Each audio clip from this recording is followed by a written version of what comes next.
Hello, cultivators of the future. This is a bit of a different setup. I don't usually record the podcast on video, but I decided, hey, you know what? Maybe I'll start doing some video episodes just in case for some of you that are more visual. So, welcome to Astor Education. I'm your host, Robert Astwood, and today we're going to be talking about something that I always bring up. We're going to be discussing organic intelligence today. Alright, so I'm going to kind of dive into a little bit more detail. I know this is probably a concept that you've probably heard me talk about, I don't know, on numerous occasions, whether or not it's the podcast or maybe the YouTube channel. But today I want to really go into a little bit more depth about what organic intelligence is. Organic intelligence, creating space for learners. So to start, organic intelligence refers to the notion of intelligence as it's conceptualized and implemented. So together with a colleague, I've actually crafted this idea to point to the instances, the true instances, right, of intelligence and intellect, not just socially constructed ideas of what intelligence is. As it stands now, society would have you believe that intelligence means one possesses a lot of knowledge, has a lot of school education, and makes a ton of money, gets good grades, does well in school, that kind of stuff. Often, schools praise students that follow the prescribed rules and guidelines on how to think, behave, and essentially they view these students as like star students or star players, or what is that word, valedictorian or top of their class. In reality, these students are really just being rewarded for being able to follow rules. Let's face it, right? The school set up a certain way to behave, or they kind of determine or dictate what true knowledge is, right? What's considered knowledge. And in essence, students fall in line with this, and they don't really, like, if you ask students now, it's kind of harder, like when you give them activities, like for some students, it's harder for that don't have any rules, right? That don't have any like instructions when they have to kind of create their own rules. Some students find this hard. It's like, whoa, it's too much choice. Like, what do I do, right? But that's what happens when we kind of condition students to really just follow rules or see knowledge as static. It's very problematic. Problematic, like that one. Schools tell learners what is considered valuable, in essence, without actually concerning or consulting the learner and their interests. In other words, schools purport a limited view of what intelligence entails, and schools are feeding learners a perverted vision of what intelligence is, and it causes their understanding to be corrupted and limited. Hence, organic intelligence is termed as such because it intends to give ownership of intelligence back to learners. Instead of telling students what is deemed intelligent, organic intelligence creates space for learners to contribute their own unique forms of intelligence while valuing and respecting these various forms. So, where in AI, or in other words, artificial intelligence, the notion of intelligence is controlled by a select centralized few and used as a commodity, organic intelligence, OI, enables everyone to have space to express what they know and what they can do. So what are key identifying attributes of this way of viewing intelligence? The factors. So the first that I'll mention is an idea called multiple intelligence theory, developed by thinker Howard Gardner. Gardner's MI theory posits that humans possess 8 different types of intelligences, although that number is not set in stone. These 8 intelligences include musical, kinesthetic, interpersonal, intrapersonal, linguistic, mathematic, naturalistic, and visual. The key takeaway of this notion is the shift in thinking from a general static definition that limits intelligence to a notion that is subject to revision and liberation. In other words, that actually allows space for learners to explore their different types of ways they know things, or how they can express what they're intelligent in or what they're interested in. It just creates more opportunity. Thus, multiple intelligence theory influences organic intelligence by imbuing it with possibility. Organic intelligence builds on multiple intelligences by focusing on the revision and liberation provided by the existence of plural intelligences. Now, with the arrival of many intelligences, new ways to exist in the world begin to emerge. Organic intelligence, then, is about synergizing one's intelligences and using one's accumulated knowledge and understanding of the world. They utilize this understanding in such a way that brings about success for oneself, others, and the environment. Plasticity. Along with skillfully utilizing one's accumulated understanding, organic intelligence can be identified by the presence of plasticity. How does plasticity denote organic intelligence, you might ask? Why is it important for organic intelligence? And what would it look like without it? Plasticity is an important part of organic intelligence because it allows the person to be flexible and adaptable. Organic intelligence is founded on liberation, expression, and effectiveness in a myriad of new and unexpected situations. In simple terms, a big denotion of organic intelligence is the ability of an individual to, quote unquote, think on their feet, with effectual improvisation. The knowledge of improvisation is critical here. Why? Great question. Organic intelligence is about using the limited items, often the limited items given in a situation. Now, it doesn't always have to be limited. Sometimes there could be a whole bunch of different choices, and then you amalgamate those things into, this really cool creation. But let's just imagine, it's limited items in a given situation, right? So in this instance, the user would have to know how to combine those different elements and apply them in a useful manner.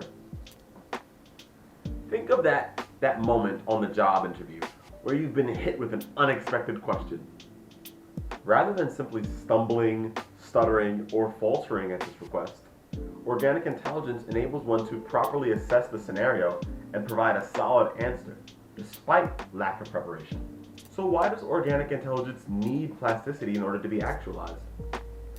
As previously mentioned, organic intelligence is denoted by freedom and a limitless nature. Without adaptability, organic intelligence is unable to move forward to new ideas, solutions, or breakthroughs.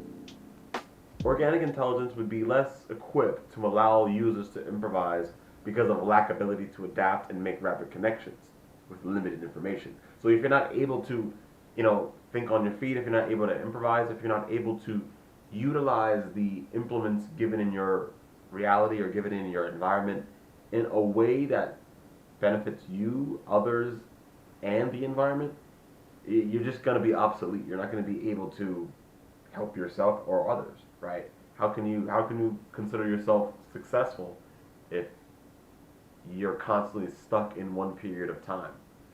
Time is always changing. Everything is in a state of flux, right? As Heraclitus said. So that means that we have to constantly be ready to adapt to that flux. One huge factor of this view on intelligence is that it really highlights one's ability to draw rapid connections. Hence, the next section will explore the ability of an OI user, as I like to call them, their ability to draw connections. Drawing connections. Drawing connections is a crucial point in relation to the concept of learning. In order to gain new information, we tend to use a process called semantic learning, which is basically, connecting things that we don't know to things that we do know, right? For instance, if we don't know the word amalgamate, we might look it up in the dictionary, right? Or thesaurus. A thesaurus would actually be much more helpful here because it'll give us a word that we do know, that we're familiar with, and then we can use that as an anchor. And then it's like, oh, okay, amalgamate, combine, oh, all right, that makes sense. Like, I know what combine means, so now I can know what amalgamate means. So what role does drawing connections play in organic intelligence? There are three identifying factors that denote the existence of strong organic intelligence in an individual. Let's go through each of them. Before I begin, let me reiterate that organic intelligence is innate and naturally occurring in all of us. So it's not some kind of esoteric or exclusive force given to only select people. Rather, it is a universal and decentralized entity that is available to all of us. This is critical to understanding, so don't forget it. We simply have to tap in to to receive its benefits.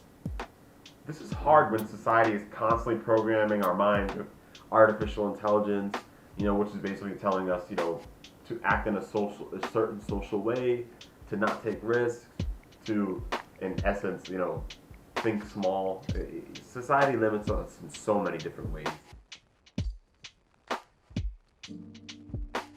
It's up to us, in essence, right, individual, and other like-minded individuals that want to truly help, they have this altruistic lens. It's up to all of us to take responsibility for our own actions, thoughts, and our own growth. So, the first element, speed. Have you ever been around someone and they could just connect the dots with such speed and accuracy? It just seems so uncanny. Consider you had something to tell a close friend. Before even letting them know what's wrong, using your body language, your voice inflection, and prior knowledge of your current situation and of you as a person, they've already deduced the issue. Or in another example, consider a cryptocurrency trader.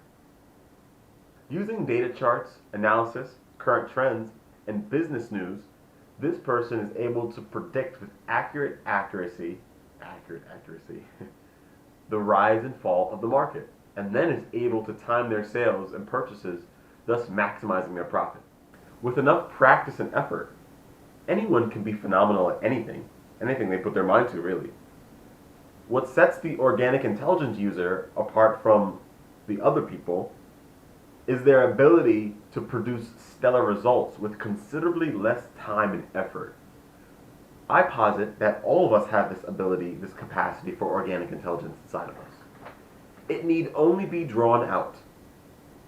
This emergence is set in motion by the methods of education, and by education I mean self-improvement, progression, and human development, not that thing that occurs in those schoolhouses. Alright, number 2. Ability to create and find creative solutions.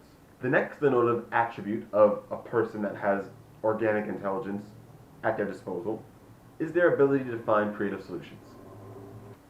Commonly referred to as thinking outside of the box, this ability is relevant in determining an organic intelligence user because of their capacity to think and operate at a level unreached by others, using their ability to generate quality connections between things or people in their experience at a fast rate and in high amounts, by the way. This leads the organic intelligence user to discover new and improved ways of seeing and engaging in the world.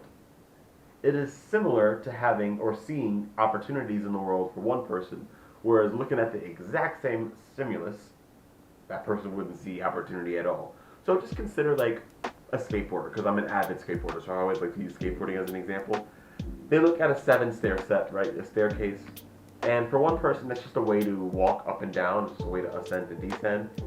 But for the skateboarder, they're like, oh wow, like, check that out. That's an opportunity for me to get some good footage or land an awesome trick, You see, based off of what we know and who we are, we're going to see and perceive the reality around us differently, with a different lens, right? Because we have different purposes and different backgrounds to apply to it. Which is why schools need to be culturally relevant and also relevant to just children in general, right? Because children see the world differently. Children don't see the world as miniature adults, as many adults might believe. Rather, they see the world as they are as children. They are full people. Alright, we gotta actually make sure that we understand that and we take that seriously. Number 3, effective application of insight. I want to start this subsection by distinguishing between knowledge and insight. And hey, if you guys haven't seen my video on knowledge and insight on my other YouTube, definitely check it out. Here it is right here, just having it pop up. You can click on it real quick. Very simply, knowledge is information that you're aware of. Insight is something that you know, you intellectually know, and then you actually take action on, okay? That's the difference. For whatever reason, be it laziness, miseducation, etc., many people are very quick to accept what they hear from others as truth. And then they spread this information to others, to other people, as it's true. This is a fatal flaw in humanity. And it is one of the reasons that we as a human race are facing so much peril. Misinformation perpetuates ignorance and misunderstanding, which in turn perpetuates cycles of disagreement, war, and violence. Similar to Dewey's notion of fellowship in his book The Later Works, we must create a world where people act with interdependence, genuine care, and are meticulous in their reasoning. On the other hand, the concept of insight goes far beyond what you intellectually know.